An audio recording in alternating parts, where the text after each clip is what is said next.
So for the past 10 years, we've invested in small and growing community-based biodiversity businesses in Latin America, in rural areas, in sectors including ecotourism, sustainable forestry, organic agriculture, aquaculture, and non-timber forest products. We invest different types of mezzanine financing, which is quasi-equity, debt instruments, and we invest over the long term and provide risk capital so that these businesses can succeed and grow.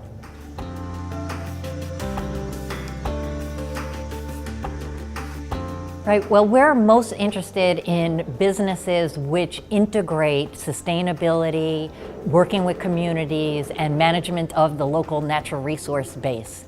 And these businesses are really important because by working with the community and by generating either livelihoods or income in these local areas, the communities as well as the business are all vested into taking care of that natural resource base. And as we know, natural resource base is an asset, it is natural capital, and we are focused on trying to preserve that natural capital. So whether the business is in a conservation area, in a biological corridor, near a specific habitat, for instance, we invested in an ecotourism business that worked on trying to preserve a macaw nesting site in Peru. Those to us are very important and very precious assets that need to be preserved over the long term.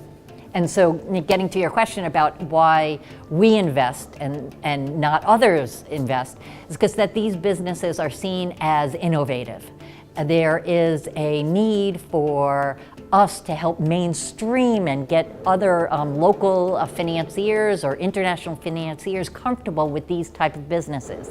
They're located in rural areas, in remote areas in Latin America, for instance, in areas that otherwise don't have usual access to financial resources or to a lot of other economic activity. And a lot of these companies don't have collateral. They may be startups, they may be going into a new product line.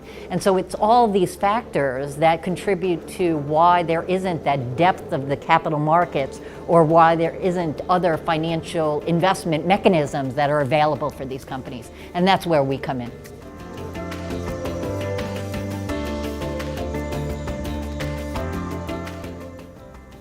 Well, businesses at the level we're looking at, I mean, you could come at biodiversity businesses from the bottom up or the top down. And we work on the ground with local communities where that natural resource base is present and where there is that incredible conservation potential of forestry resources or water resources.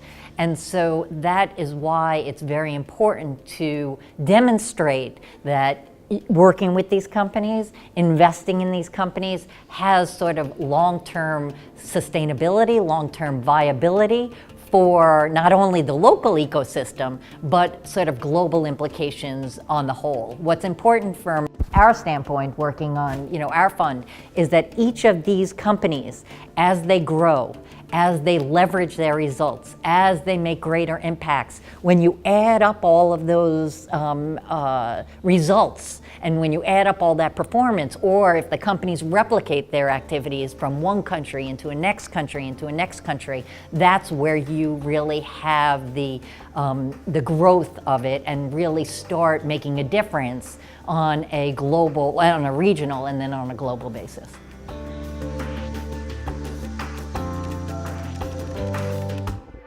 Well, investors today are looking at a range of portfolio options. And if you're a traditional investor, you may be interested in the environment, for instance. And historically, in the environment, you could invest in renewable energy, you could invest in clean tech, you could invest in recycling, for instance. But we offer another option to these investors, a solid investment with a greater impact, impact locally, an impact on the environment, an impact when it comes to social benefits, when it comes to climate change benefits. And I think that investors that are coming into our fund are very intrigued by the companies and very jazzed by those companies, because the companies have incredible branding, incredible entry into the market, and incredible potential, because as we all know, the market evolution has started about 10 years ago in its infancy, but right now, it's booming. Organic agriculture booming, FSC certified wood or sustainable forestry management, forestry and timber plantations, it's really sort of where the business practices are going. And a lot of these companies on the ground are taking advantage of those markets, whether it's in the fish side with organic tilapia, flower side with organic flowers, ecotourism, on the education or the jungle tour side. I think that that's why investors come to us to make the return, to get those various different impacts that they're also interested in from a sort of mission basis. And also, and this is what I very much encourage all our investors, you're most welcome to visit all these projects. And to visit these projects are quite an adventure, and then you actually get to see the results on the ground. And so we've been doing this for now more than a decade, and it was quite a ride the first 10 years, and we're moving forward over the next 10 years, and so we're very excited by that.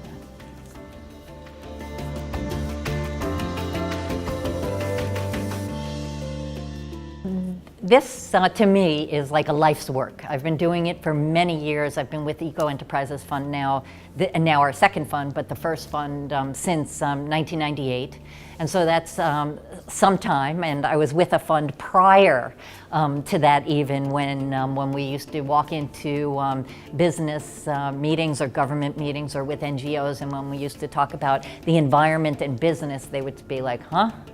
So like it's come a long way. But what really continues to energize me is that there are these entrepreneurs that go into these regions or that come from the local communities, and they have the energy and they have the foresight and they have the business acumen and just their entrepreneurial spirit that is so energizing. And for me to be able to bet on these business principles and bet on companies to succeed is really an incredible, honor in a way, because you get to see how they succeed. You get to help them do hand-holding. You help them connect with markets, whether it's a US market or a European market. And all of that work, you're sort of pushing an agenda, and you're using sort of what the economics or the systems that a lot of sort of everyday people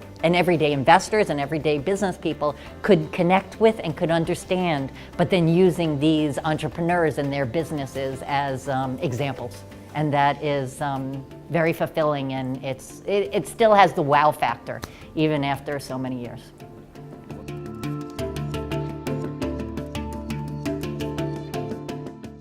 Well, I think that there has been increasingly conversation about biodiversity. There's a lot of leverage, there's a lot of activities, and there's a lot of increased interest in it. And of course, there's a need to ratchet it up, greatly. But I think that this is now sort of the steady rise of it, and that more resources, whether it's through the sources that we've talked about at this conference, or of course the capital markets and the private sector getting more involved, I think it could just quicken the process. And so going forward, I think right now people are talking about monetizing carbon, looking at carbon credits, and we know that the market's not really there yet. But certainly, it could only come based on a lot of the work that's being done and a lot of the discussions that are being done here.